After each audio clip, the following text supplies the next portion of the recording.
Hello everybody and welcome back to the channel. My name is Dr. Ghost and today we have a bit of a special occasion since, well, it is the 27th of May. We are in the Bismarck, and if you guys did not know, 81 years ago on December, not December, I was about to say December 7th, 1941. No, I'm thinking of Pearl Harbor. You know, I'm American, you know, it just kind of comes to mind anytime I think of 1941. No, the 27th of May. 1941, the same year, a bit earlier. The Bismarck set out on its final voyage from May 24th, I think, all the way up to May 27th, and on the 27th of May, the Bismarck was sunk. Okay, so that is what the special occasion is today. Also, funny enough, today is the 27th of May, and it is my birthday as well. So, yeah, it's my birthday, ladies and gentlemen. I know, the Bismarck sunk on my birthday. Of course it did. Hell yeah. No, in all seriousness, though, today, while I get text messages, today we're going to go over the history of the Bismarck, and we're going to talk about some of the stuff, you know, throughout its service history, which it really wasn't that long because it kind of only set out on one mission and it died. So, Bismarck was the first of two Bismarck-class battleships built for Nazi Germany's Kriegsmarine. The ship was named after Chancellor Otto von Bismarck. The ship was laid down at the Blohm and Voss shipyard in Hamburg in July 1936 and launched in February 1939. Work was completed in August of 1940 when she was commissioned to the German fleet.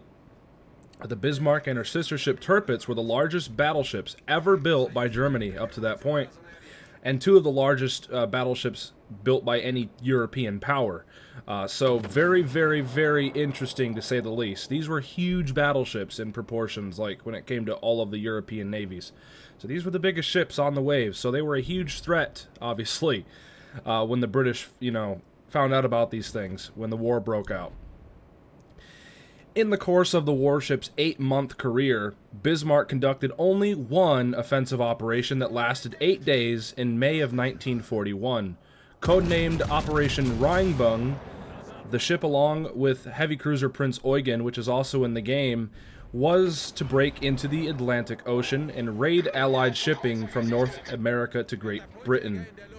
The two ships were detected several times off Scandinavia, and the British naval units were deployed to block their route.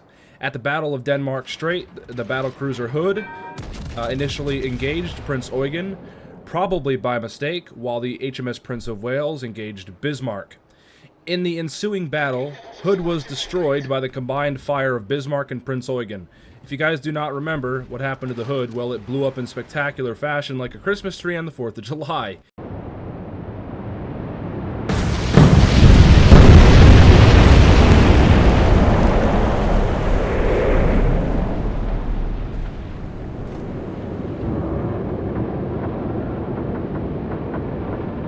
We all know what happened to the Hood. If you like any bit of naval history, you know of the Battle of the Denmark Strait.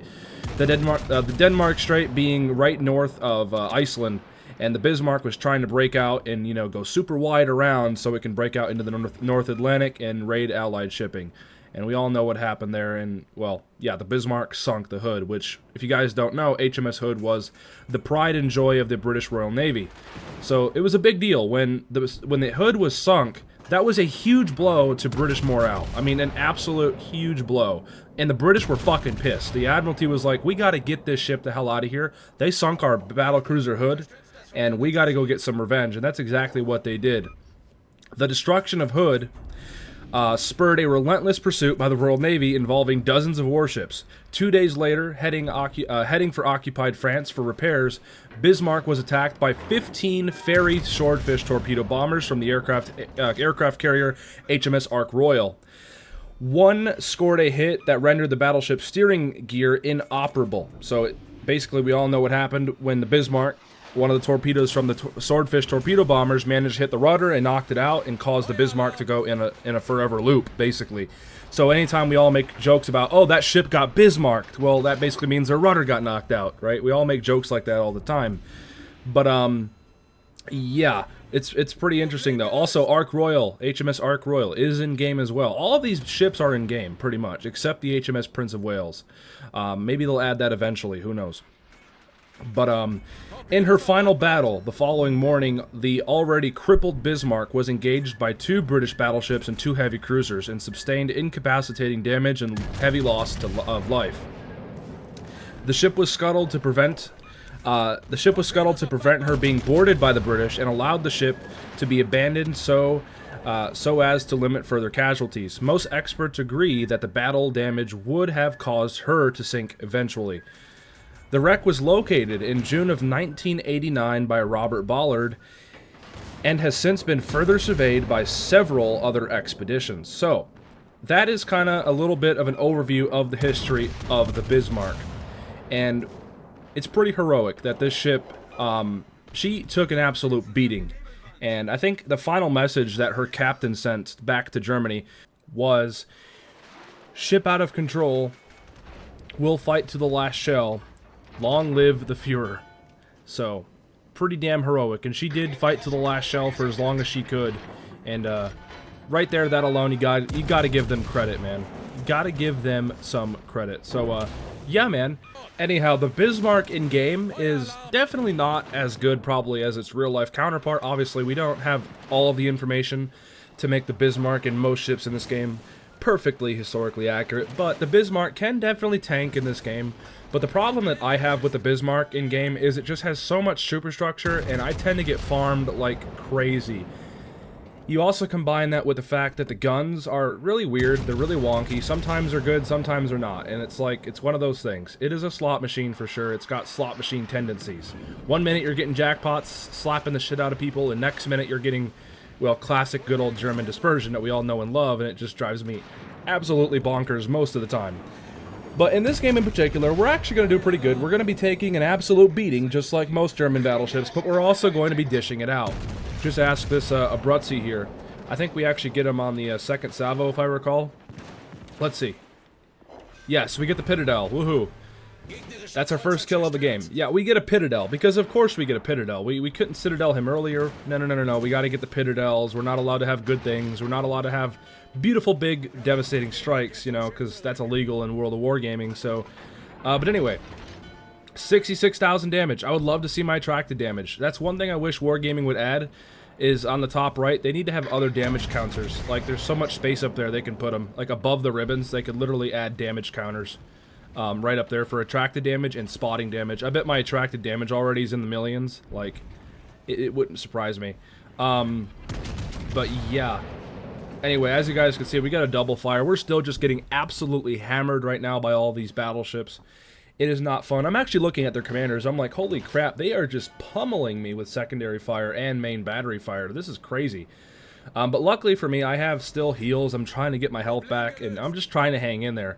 The real-life Bismarck tanked God knows how many shells. I mean, the Bismarck in real life literally survived for hours on end, getting absolutely battered by multiple battleships and cruisers. So it's pretty impressive what she did in real life. However, in this game in particular, the Bismarck cannot survive that many ships all at once for hours on end. It's impossible. There's no way a Bismarck in World of Warships Legends can sit there and survive 2 battleships and 2 cruisers for like 100 minutes, okay? In real life, though, different story, right? But anyway, yeah, see, we're still just tanking all sorts of damage and just getting hit over and over again, getting penned everywhere and every which way but loose. But there we go. Down goes the Siegfried. Harlem takes him out with his airstrikes. Love the fun police action going on. We're up to 93,000 damage. We got a broadside Iowa here. This Iowa should get touched. I mean, he's going broadside. We should get some decent penetrations, right? Even though it is a 15-inch German, 15-inch gun German battleship, these 15-inch guns should still have the pen, and yes, they do. We get 5 penetrations and 1 over penetration from Narniaville. I don't know where that came from, but okay, cool. And now we got 2 Bismarcks out here sailing still. They've been causing me a lot of problems throughout this game. We're gonna reload these guns. We're just gonna continuously pump these 15-inch guns out, right? We have a pretty good reload. We got a 24-second reload with my build. I will show you guys my commander build as always at the end of the video. But yeah, that Bismarck's almost dead. He's on a sliver of health. Down he goes. The Harlem finishes him off. And we get an assist there as well. There's 4 ships left on the enemy team. We've got 6. And we have 2 caps. Make it 5 ships left now on our team. I mean, of course, people got to throw a little bit. You know, you can't have a World of Warships Legends game without people just dying all over the place. So, there you go. But we're 10 minutes in. So far, things look good. We got 2 caps. We're 200-something points ahead. And, well, that's starting to narrow because, as you guys just saw, our AL Chapiev, for whatever reason, was just sailing out in the open water, broadside, and he got dev-struck. So, not sure where he's getting his playbook from, but he's making some big mistakes, and he's paying for it. Maybe he thought, oh, I'm a cruiser, I got all the RNG in the world, right? Nope, he wrong. And he gone. So, there you go. Now, I'm circling back a little bit, but I'm not, like, fully committing. I don't want to fully charge at this Bismarck, if that makes sense, because I don't have any heals left. All it would take is a couple really good salvos from that Bismarck, and I'm a dead man.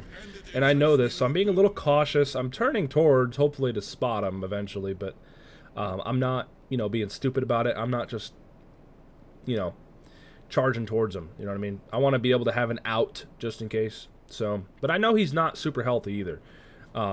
He's got around half, a little more than half HP. So, and I noticed the cap is getting capped, so he's probably turned into the cap there. So any second here, we should see him, and we should be able to slap him with our 15-inch guns, and there he is. Actually, yeah, he's got a bit more than just half health. But we have the range, and he's not looking at us right now, so I'm going to try to get as much shots out before he can get shots on me and do this to him. That's a really good result right there. High caliber, 2 pens and 2 overpens. Again, not sure where the overpens come from, but whatever. 131,000 damage, and he's finally turning his guns. I noticed this, so I'm just waiting for my guns to get reloaded, and then I'm going to turn to angle, just like so. Now notice I turn a little bit too early, which results in me not being able to get my back gun there.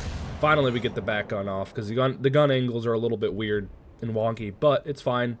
And notice his secondary range. I think this Bismarck is a secondary build, so his guns are going to suffer a little bit more than usual. That's why I was able to do 20,000+ damage to him, and he only did like a couple thousand to me.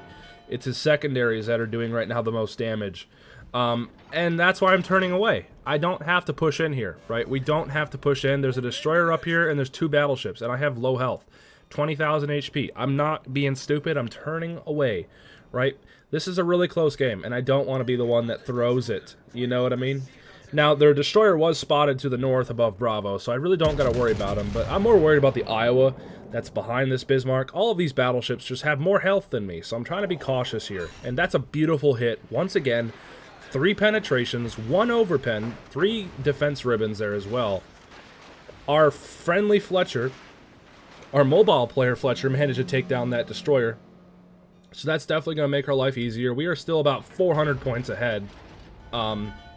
And we're up to 150,000 damage. We're doing pretty damn good so far. And the team is doing okay as well. I just hope they stay alive and not be stupid. I'm not liking our position that our battleship is in. He's broadside. He is turning in now, but if you look at the minimap, I mean, you can see these things.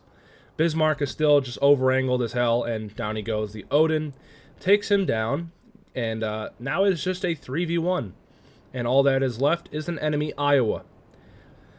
So we have the complete advantage. We have a destroyer. We have 2 battleships. All that destroyer has to do is get this Iowa spotted. We can end this game pretty quick. All we got to do is just whittle that Iowa down and get them off the board. Or just wait 2 minutes and we win on points. Either way.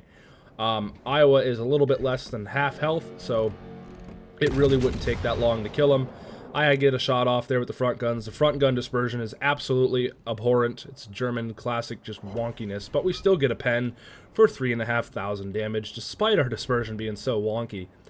Iowa noticed that I shot at him. He was turning his guns my way, and now I am spotted. So he's like, oh, you shot at me. I'm going to shoot at you. I know this. I'm not just going to sail broadside, so I'm turning in a little bit to angle, but I'm not turning too far in. I want some of his shells to potentially hit my belt, just like that.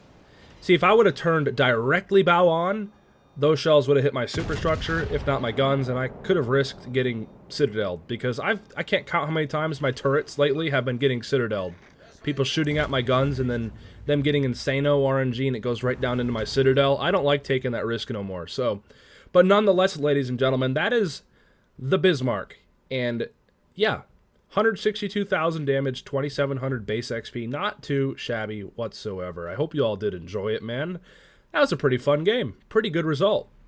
full-on gun build with Franz von Hipper here. I think it was pretty worth it. I will show you guys the commander build. We're running Hipper, obviously, with Arthas the Cold and Paulo de Revel as inspirations. We got Elbow Room, we've got Flammable Cannoneer, Knight Spirit, Marksmanship, Reaching Out, and Fight Fire with Fire. He's a legendary 3 rank 16 captain, and nonetheless, thank you guys for watching. If any of you guys comment happy birthday and whatnot, I do appreciate the birthday wishes, and yeah, I will catch you guys on the next video. See ya.